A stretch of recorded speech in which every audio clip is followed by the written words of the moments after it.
Hello friends, नमस्ते। Naresh Ahuja channel पर आप सभी का दिल से स्वागत है। फ्रेंड्स, भारतीय कल्चर में, इंडियन कल्चर में हम सभी ने यही सीखा है कि बड़ों से आशीर्वाद लेना है। वो हमारे कोई भी माता पिता, बुजुर्ग और टीचर्स, गुरु सभी उसी में आ जाते हैं। तो ये बहुत अच्छा है कि एक एक प्रेरणा दी जाती है हम सभी को कि बड़ों से आशीर्वाद लिया जाए। यानी हमारे अंदर ये भावना होती है कि आशीर्वाद लेने से हमारे काम बन जाएंगे, इसलिए हम ये सब करते हैं। बट फ्रेंड्स, क्या आपको लगता है कि आपके आप सबको आशीर्वाद मिल जाते हैं? जिनको मिल जाते हैं वो बहुत मुबारक है उनकी ज़िंदगी, लेकिन क्या सभी को आशीर्वाद मिलते हैं? ये आशीर्वाद क्या है, ये ब्लेसिंग क्या है, ये दुआएं क्या हैं? तो आज मैं आपको एक ऐसी घटना बताने जाऊंगी, ऐसी आप बीती घटना बताऊंगी जिससे पता चलता है कि आशीर्वाद कैसे फलते हैं, किनको फलते हैं, तो दुआएं किनको मिलती हैं और कैसे आशीर्वाद लिए जाते हैं। तो इसका भी कोई एक एक साइंस है जैसे। तो देने वाला तो दे रहा होता है, लेकिन लेने वाला कैसे ले रहा है ना।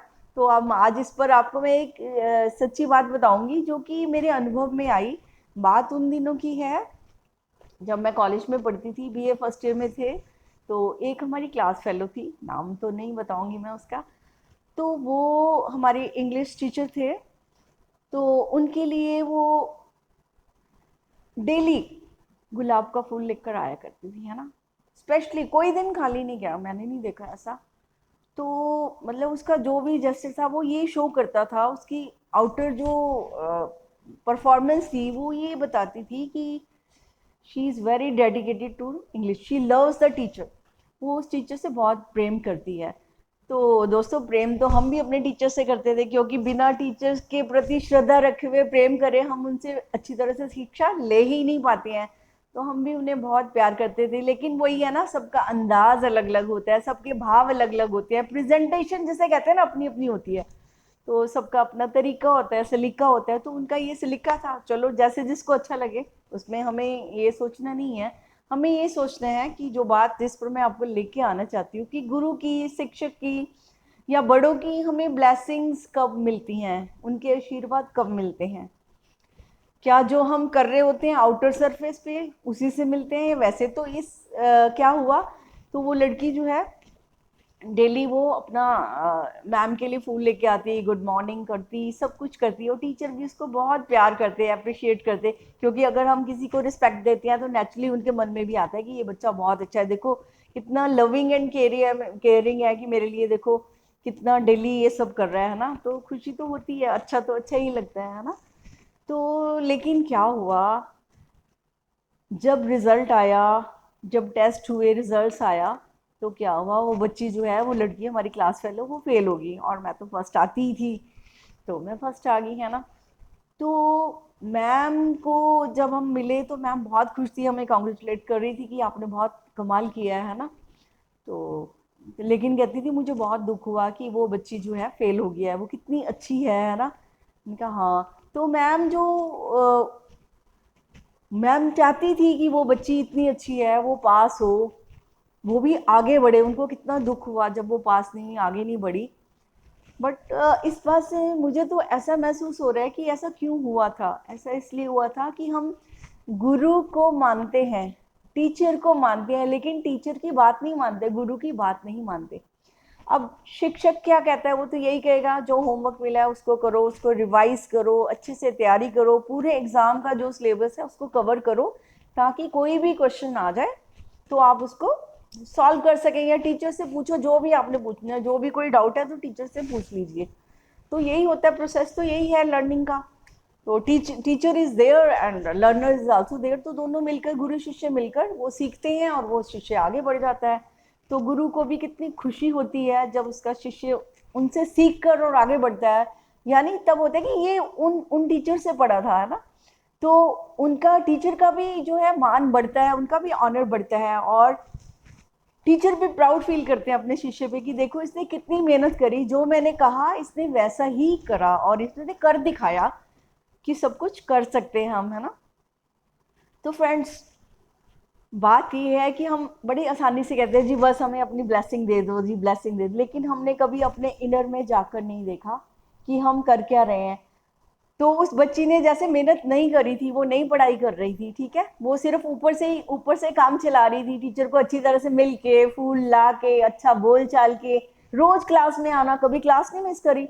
तो कई बार ऐसे भी होते हैं, हम लोग रोज सत्संग में जाते हैं, रोज कहीं ना कहीं जाते हैं और सब कुछ वही करते हैं, झुकते भी हैं, प्रणाम भी करते हैं और कहते हैं हमें आशीर्वाद दो जी। हम बहुत हम्बल बन जाते हैं, बड़े नम्र होते हैं हम्बल लोग, इम्प्रेस भी हो जाते हैं हमसे कि कितना अच्छा है ना, ये देखो रेगुलर संगत में आता है, ये बहुत अच्छा इंसान है, इसने कभी पूजा मिस नहीं की, है ना, ये सबसे प्यार से मिलता है ना। लेकिन ये सब करना बहुत अच्छा है, ऑन दी सर्विस आप दूसरे को इम्प्रेस कर रहे हो, दूसरा आपसे खुश हो रहा है, कोई शक नहीं है, उसको बहुत अच्छा लग रहा है कि ये इंसान मेरी बहुत रिस्पेक्ट करता है, मुझे बहुत ऑनर कर रहा है। बट फ्रेंड्स, जैसे कि उस टीचर को ऑनर तो वो स्टूडेंट दे रही थी, बट टीचर्स को ऑनर सच्ची मुच्ची किसने दिया? जो कि टीचर की बात को माने, जिन्होंने पढ़ा, वो उनके लिए क्या हुआ, उनको आशीर्वाद टीचर का मिल गया। जब वो नेक्स्ट ग्रेड में चले गए, सेकंड ईयर में पहुंच गए, तो उनको टीचर का आशीर्वाद मिल गया। तो आशीर्वाद लेने का भी तो ढंग होता है ना, यानी जो बात कही जाती है, जो करना होता है, वो जीवन में करना होता है। तो जब हम कर लेते हैं तो आशीर्वाद तो वो कहते हैं हमेशा ही सिर पर ही रहता है हमारे, हम उसके लिए लेने के लिए तैयार हो, क्योंकि लेने वाला ही अगर उसकी कहते हैं ना झोली फटी हुई है, उसमें होल्स है किसी चीज में, तो उसमें जैसे वो कहते भी है ना, किसी बाल्टी में किसी गुरु ने शिष्य को बोला कि जाओ ये छेद वाली उसको बाल्टी दी, इसमें पानी भर के लाओ। तो उसने गुरु का कहना माना, लेकिन उसके मन में ये आ रहा था कि पानी तो भरा ही नहीं जा रहा, भरे नहीं जा रहा, क्योंकि उसमें छेद थे। तो अगर हमारे में भी गुरु की बात को नहीं मान रहे, अपने जो वो कह रहा है वो हम कर ही नहीं रहे हैं, तो इसका मतलब हमारे में बहुत सारे छेद है, जो ज्ञान वहाँ टिक ही नहीं रहा है। तो वो पढ़ाई वहाँ टिकी नहीं है, जो हमने क्लास में पढ़ा, हमने उसका होमवर्क नहीं करा, उसको रिवाइज नहीं करा, उसको जीवन में नहीं लाए, तो अच्छे से अच्छे टीचर होने का भी हमें फायदा नहीं मिल सकता ना। तो अगर टीचर अच्छा मिला है और हम उसकी बात अच्छे से मान रहे हैं, तो हमारी जिंदगी डेफिनेटली संवरेगी, अच्छी बनेगी, टीचर भी प्राउड फील करेगा और स्टूडेंट को आशीर्वाद, उसको आशीर्वाद ही कहा जाता है। जब हमें कुछ जिंदगी में आगे बढ़ने के लिए तो आशीर्वाद मांगे जाते हैं कि आशीर्वाद मिले ताकि सब अच्छा अच्छा हो। तो दोस्तों, अगर हम किसी के साथ धोखा करते हैं, किसी का पैसा खा जाते हैं, या किसी की बुराइयां करते रहते हैं, ऊपर से उसको नमस्ते करते हैं, अंदर से उसके खिलाफ होते हैं कि ये बड़ा बंदा है ना, पता नहीं उसके बारे में क्या क्या सोचते हैं, और अंदर से हम नेगेटिव है, ऊपर से हम अगर पॉजिटिव हैं, यानी ऊपर से सब अच्छा अच्छा दिखा रहे हैं, जैसे पर्सनैलिटी तो हमारी अच्छी है बट हमारा कैरेक्टर अच्छा नहीं है। पर्सनैलिटी वो होती है परसोना, यानी हमने पहना हुआ है, मास्क पहना हुआ है लोगों को दिखाने के लिए कि ये बहुत अच्छा है, ये बहुत अच्छा है, यानी बाहर से हम बहुत अच्छे दिखाई दे रहे हैं, लेकिन हमारा कैरेक्टर इनसाइड प्रोग्राम वो कैसा है, वो फेलियर वाला है, वो कैरेक्टर हमारा कैसा है, नेगेटिव है। हम कुछ कर ही नहीं रहे हैं, हमें जो भी ज्ञान मिल रहा है उसको हम जीवन में अडॉप्ट ही नहीं कर रहे हैं, उसको अपना ही नहीं रहे हैं, और जो चीज़ें जीवन में अपनाई नहीं जाती ना, वो सोने जैसा ज्ञान भी बिल्कुल लोहे से भी गया गुजरा हो जाता, वो किसी काम का नहीं होता। ज्ञान तो वही है, knowledge is that which is applied in life. जो ज्ञान जीवन में घटित होता है ना, वही अनुभव में आता है और वही हमें आगे लेकर जाता है। और इसीलिए नॉलेज वो पावर कब बनती है, जब वो हमारी लाइफ में हम उसको एक्सपेरिमेंट में लाते हैं, हम उसको अनुभव में लाते हैं। तो उस तरह से आशीर्वाद तो हमें अपने और फिर आशीर्वाद मैंने ये देखा है कि अक्सर जब भी कोई हमारा काम कर देता है ना, तो हमारे दिल से आवाज़ निकलती है कि high thank you very much. एक तो होता है ना, हम फॉर्मली कहते हैं थैंक यू सर, एक होता है दिल से कि इस इंसान ने मेरे लिए कितना काम किया, तो वो हम उसके दिल को टच कर लेते हैं, उसके हार्ट को टच करके वहाँ से आती है प्योर वॉइस आती है कि थैंक यू, बहुत अच्छा, आपने मेरा काम कर दिया, बहुत अच्छा। और जिन्होंने हमारा काम बिगाड़ा हो, क्या वो हमारे दिल से उनके लिए कुछ उठेगा? अगर वो हमसे मांगे कि हमें बख्श लो, हमें आशीर्वाद दे दो जी, है ना, तो हम भी कहेंगे अच्छा जी, बहुत अच्छा जी, बहुत अच्छा, है ना, परमात्मा आपका भला करे। हम और क्या कह सकते हैं। बट हमें अंदर ही अंदर पता होता है, वो चाहे समाज का कोई भी प्राणी हो, चाहे हमारा अपना घर का कोई बंदा हो, चाहे समाज का हो, कोई भी रिश्तेदार हो, कोई भी हो, कोई फर्क नहीं पड़ता। बट जो हमारा पीठ पीछे बुरा कर रहा है ना, पर्सनैलिटी तो उसकी बहुत अच्छी है लेकिन कैरेक्टर उसका बहुत गिरा हुआ है, और हमें भी गिराने की कोशिश कर रहा है, हमारे काम बिगाड़ने की कोशिश कर रहा है। और जिसका हम काम बिगाड़ रहे होते हैं दोस्तों, उसको डेफिनेटली पता चल जाता है एक दिन कि किसने मेरा काम बिगाड़ा। हम जितने मर्जी बहाने बनाए, जो मर्जी एक्सक्यूज दें, तो कोई भी एक्सक्यूज किसी के काम के नहीं आता। सच्चाई सच्चाई होती है, आज नहीं तो कल वो सामने आ ही जाती है। और दूसरों की तो बात छोड़ो, मैं कहती हूँ कि किसी को पता चले ना चले, लेकिन आपकी अंतरात्मा को, आपके अंदर को अच्छी तरह से पता होता है कि मैंने किसी का क्या बिगाड़ा है, मैंने किसी का क्या खाया है, मैंने किसी को धोखा दिया है या नहीं दिया है। तो आपको अच्छी तरह से पता है, और हर इंसान को पता होता है। तो हमने जो करा है, कहते हैं जो हमने करा है हमने पाया, पाना तो वही है। Whatever we sow we will reap. हम जरूर वही पाएंगे जो हमने बीजा है, आज नहीं तो कल। थोड़ी सी टाइम की देरी हो सकती है, लेकिन जो हमारी आत्मा मलिन हो जाती है, हमारी कॉन्शियस जो गंदी हो जाती है, तो उसका तो कोई इलाज भी नहीं है। हमने किसी का बुरा कर दिया मान के कि उसको पता नहीं चलेगा, है ना, चलो मान लो उसको पता नहीं चला, बट आपको तो पता है ना आपने किया है, तो आपके दिल पे क्या बीतेगी। आपकी आत्मा जरूर आपको एक दिन बोलेगी, आपका जो है ना आवाज जरूर आएगी कि मैंने ये क्या किया, है ना। कभी तो आपको रियलाइज जरूर होगा, जब आपका कोई बुरा करेगा तो आपको जरूर लगेगा, उस समय कनेक्ट हो जाएगा कि मैंने भी तो ऐसा किया था ना। अक्सर हम कहते हैं कि हम किसी का बुरा नहीं करते, हमारे साथ ही सब करते हैं, तो ऐसा नहीं होता। ये तो अपनी अपनी बारी होती है, किसी ने आज किया, किसी का कल होना है, तो कोई बात नहीं, जो जो कर रहा है तो उसके साथ ही होना है, इसकी फिक्र मत करो। बस फिक्र इतनी करो कि जो मैं कर रहा हूँ वो मुझे पता होना चाहिए। और सच का ज्ञान सत्संग में जाना। सत्संग क्या होता है? सत्य का संग करना। सत महान पुरुष कौन होते हैं? जो सत्य के साथ जुड़े होते हैं।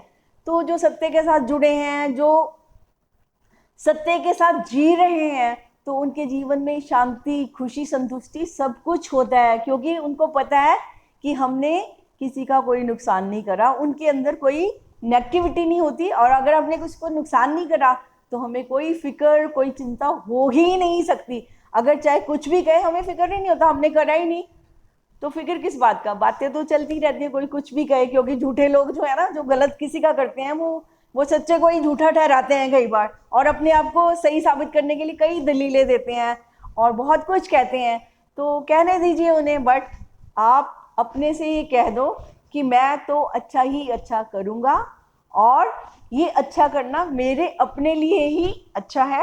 और इस बात को ध्यान में जब आप रखेंगे और सत्य के साथ जिएंगे, सदगुरु की बात मानेंगे, अपने शिक्षक की, मास्टर की कोई भी बात मानेंगे और रेगुलर उसको प्रैक्टिस में लाएंगे, उसको जिएंगे, तो डेफिनेटली आप भी सत्य का मैसेज देने वाले, सत्य के मैसेंजर्स ऑफ ट्रुथ बनकर ही रहेंगे।